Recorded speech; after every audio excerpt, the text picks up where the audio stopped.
Alright. Alright, I'm gonna get right into it for you guys today. As you can see, we're all standing on the Zon augment, and this little goon got us all. He did us dirty with this Piltover, where this is a game where you don't get to have any augments. So if you wanted to queue up and it was your last game of the night to have a fun game with no augments, you're kind of out of luck with this one, right? So what does this mean? You still get traits, but you don't have anything to push you to the moon, right? So Fast 9 is probably not going to happen this game. So you're probably just going to want to make the best level 8 board you can make, right? So we're just going to be taking free upgrades where we can get them. And we're going to try to choose an avenue early and often to stabilize and just keep throughout the game, right?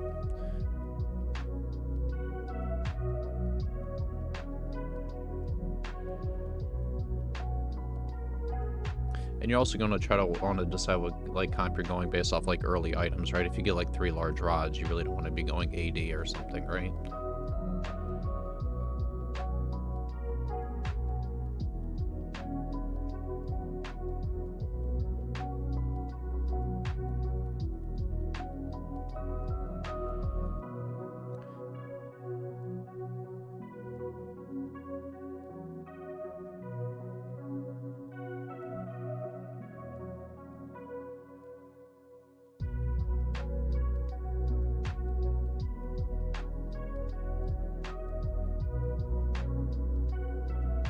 I think this is like my second or the third game with the Piltover thing, and I was thinking to myself, you know, what's a good stabilizing comp? And I thought to just go mutants this set, to be honest with you. I know I wouldn't be able to make what is it, interest here, so I just bought whatever I had in my shop. Naturally, we're gonna just be following standard leveling, so we leveled up next turn. We'll be leveling up, I believe, on 3-2.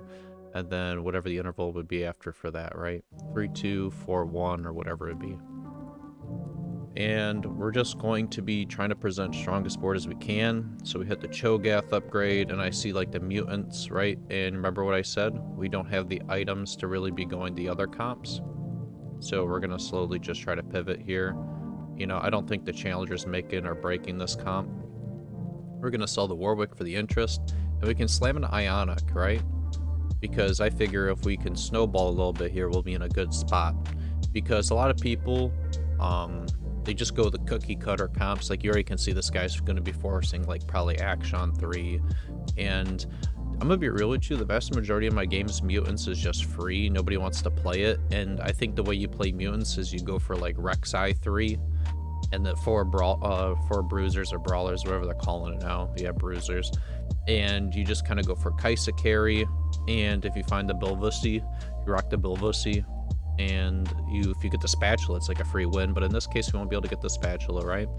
And we have an extra unit up on everybody in this game. And see how I'm not selling my upgraded Samira for something else, like another source or something. It's a 2-star unit. It has tremendous value, even though we're not fitting a whole lot of synergies out on the board. Maokai 1's a Giga raid boss, so that's something to note as well. And, you know, I've been getting asked questions by people, how do you get the Challenger? Well, right now I'm not Challenger, but I've been Challenger for like 3 sets, so I really don't feel the motivation to hit it. I think if I hit Masters or Grandmaster, I already kind of achieved my set, or my own personal goals. I mean, if you hit Challenger, it's just a lot more games, and you have to kind of, I don't want to say no life the game, but you got to get the flavor of the month.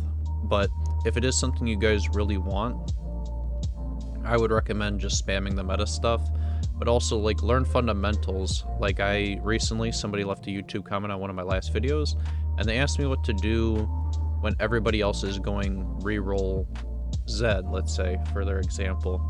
And I said there's a few things you can do. One, if you naturalize more Zeds than them, you can force it. But also, if you're scouting and you're realizing 3 or 4 people in your lobby are going Zed, you shouldn't go that. And if you realize the whole meta is everybody is going Zed, or everybody is playing rerolls like Kale reroll, you know, multicaster reroll, if you don't feel comfortable doing that, there always is, you know, another option. Those might be, you know, BIS, let's say, or like most meta, but it doesn't mean other comps can't do well, right? And what I recommend to that person is to go high and wide, right? So if you're playing a reroll comp, like let's say Zed, you're stuck on level 6, and you nuke your econ at 3-2, and then you're basically rolling to just get upgrades, especially if other people are contesting you, and then you slow roll based off your interest for the rest of the game until you hit the 3 stars, right? And what I suggested this person do is rock the hero trait like Aurelian Soul in that instance, and you just go to the moon. Like, you go to level 9, you put in the 2-star legendaries. Even if you take losses from people at level 6, there's only 6 units on the board. You're going to kill multiple of the units, especially if you start having 4 costs out. It's just the best thing for you to do, right? There's always another avenue, and there's different ways to play the game. You don't have to just follow the masses. This is me tabbing out really quick and tabbing right back into the game. Sorry about that. Should have edited it, but it's a one-man shop over here. So when people say music's loud or something like that, you guys gotta understand, your boy's just got YouTube playing on the side. I don't have like some intern I have stuffed in a basement over here helping your boy out. So we're just trying to do the best with what we can. On 3-2, we pre-leveled to try to keep the streak, but we lost it. And at this point, guys, by the way, if you're playing mutants, you don't have to stay going mutants. You can go mutant sorcerer into a Zir carry. You can go a few different routes. You can decide to go bruisers, which aren't the best, but you know, if you naturalize a lot of Rek'Sais, you know, in other games, if you get like the bruiser augment, it's really good. Which, if you tend to force like certain traits, the game kind of, like, I don't want to say pity systems, but it just gives you it. So like if you are going bruisers, you can kind of expect to have the bruiser augments to help you out. And what's our game plan here? We're keeping our interest high, and we are going to be looking for a Kaisa and probably get out the 6 Void, so we get a whole nother unit on all these goons re-rolling. And we're going to be looking for Bel'Veth. Bel'Veth is probably the only actual 5-star carry of the set besides Ahri, but if you're not rocking Ionia, Ahri's really lackluster. Heimerdinger does pump out DPS, but if you want him to be a carry, you really need the Ionia spatula on him, or I don't want to lie to you guys, I do not know if the trait shares, I don't know if the turret shares whatever items are on Heimerdinger, but I think the Ionia crest does work in that function. I don't know if they've nerfed or changed it, but I don't know if, like, let's say Rage Blade works on Heimerdinger to where every time Heimerdinger attacks and the turret attacks, it like scales the attack speed. I do not know that, right? And we might hold on to just some natural like mutant units, but in the grand scheme, when I first started playing mutants, I was like, because, you know, I didn't watch anybody play the game, and I was like, okay, I'm gonna go for like 3-star Malzahar, 3-star Cho'Gath, and like, you know, reroll, right, and make like Cho'Gath a giga tank. As he eats things, he gains more HP. But this is not the comp to be doing that. My delusions of grandeur do not fit the scene. I think the best thing to do is just go high and wide and try to go for Gigabyss items on Bel'Veth, which are, in my opinion, Titans, Rapid Fire Cannon, and I think it's like Bloodthirster or Hodge. You probably want Hodge because of crit chance. It's probably the best. Or like Gunblade, you know, any 3rd healing item will do. Or you could even argue that she doesn't need healing because she gets that reset mechanic. I think you could probably just go, like Infinity Edge or Deathblade or Last Whisper. And I wanted to roll here to see if I could hit like an upgrade a little bit here, but... And this goes to show, dude, our carry right now is a Samira 1, and we're just going to keep New Boot goofing along. This guy's going to reroll Zed as well.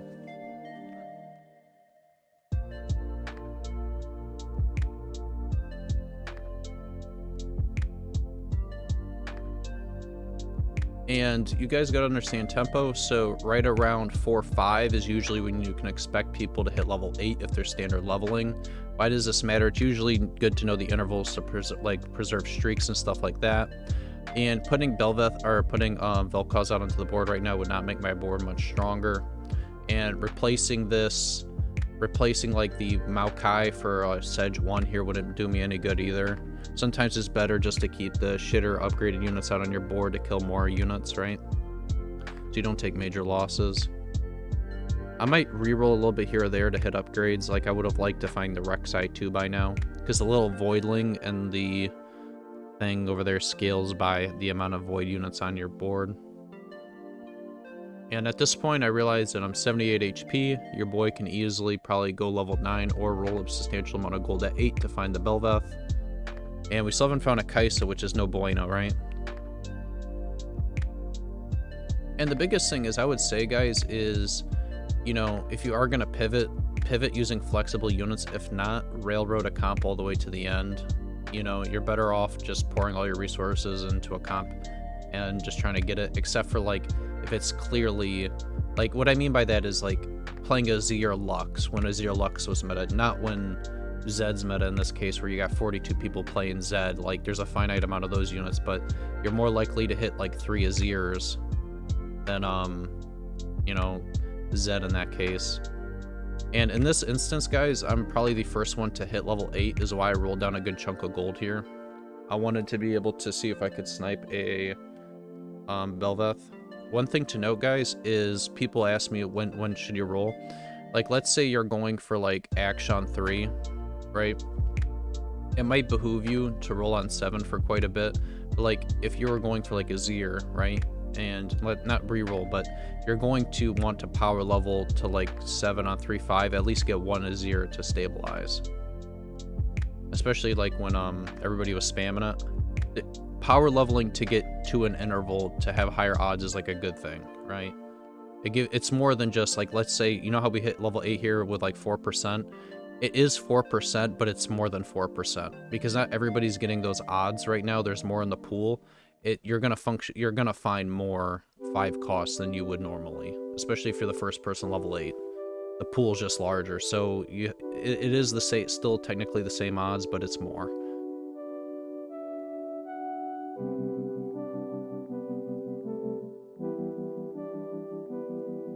Because you took more out of the pool, right?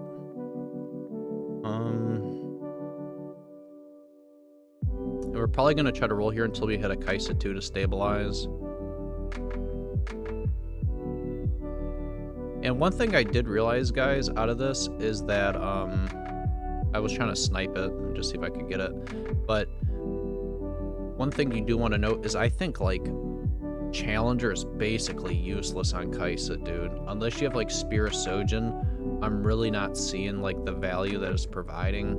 I think I would have been better just leaving in the Belveth out onto the board. But you live and you learn, right? I should have probably just realized, and I did not want I was not going to sell a Belveth pair for this Yasuo here. You're out of your mind if you think I'm going to do that. And then we're just going to basically slam whatever items we want on Belveth on Yasuo. And once we get the upgraded pair, we're going to be looking for a replacement for this Maokai. You know, we're on 5-2 with our main tank still being Maokai, which is not good at all. You do not want this. And we're going to slowly just try to hit level 9, I believe, after this. Because we're not going to hit any more upgrades, right? And now we just go level 9. We have 54 HP. What is that? 74 XP to hit the next level.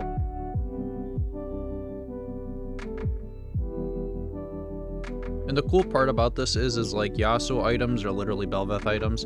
Like Yasuo Gigabyss right now is a rapid fire cannon because he throws the NATO, I think, at like the farthest unit. And more often than not, when he jumps on the main carry at the start, so you want to position him like a rogue, he'll hit that backline unit that's like their carry. Then he'll ulti to the other, like a unit in, like on the other side of the Narnia, and then he'll ulti back and hit that backline unit again and one-shot him usually. So on the second NATO, no, it's technically on the third NATO, right? Even though he goes infinite with Yasuo, you just delete everything. And I was able to find a Belveth on Carousel, so you already know what that means. Means I'm taking out one of these other shitter voids and I'm putting him out onto the map still and keeping my Yasuo carry. That way I don't have to have like a random Zeeks, and I don't think Sorcerer 1's adding a whole lot. I might hold on to the Belveth so I don't have to find like a replacement, because it does make your Rift Herald stronger. Action 3 does not play around though, by the way, boys. Out here getting our oatmeal microwaved. It's not a good time. And I had to start thinking to myself, like, positioning, right? Because people don't think about this, but I was like, dude, Belveth, like, walks like a grandma all the way up to the front line. And if you, it sounds dumb, but, like, micro adjustments like this, even if having it in, like, the center, Kaisa ultis quicker, and Belveth and Yasuo don't have to walk up as much. Also, people don't think about it, like, Kaisa positioning doesn't matter. She'll dash, like, to the opposite side of wherever she's at. So usually Kaisa from here will dash left. She's on the left side, she'll dash right. So it matters when you're like your position against rogue characters, something to think about. I don't know how positioning her up in the upper frontline units. So like if you frontline Kaisa, does that mean that she just dashes right into the enemy frontline, or does she go to the back line? I don't know. And now I realize I don't have to sell my Yasuo, which is really good. Although I should have by now just held on to Sedges and probably replaced this Maokai, but is what it is. And I did also make another micro adjustment. Vel'Koz 2 is clearly better than Malzahar 2. I don't think I care about the Malzahar shield breaking mechanic, really, unless like I was versing like an Invokers or somebody, or like Ionias who do have a lot of shield with like Aurelia, Shen, things like that, or Shadow Isles, right? We don't care about anything else, really. I don't think the shield breaking mechanic's that big.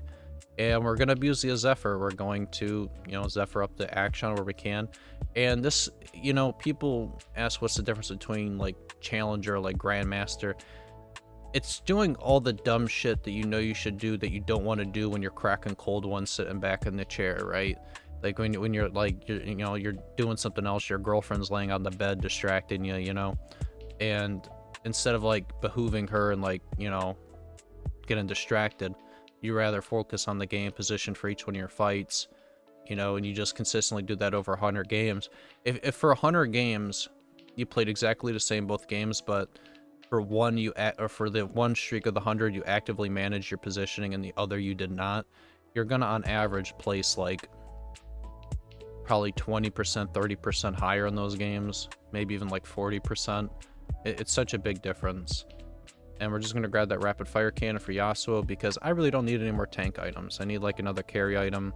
And we're going to push up to 9 whenever we can, just to get out the Malzahar and see if we can find a replacement for this Maokai.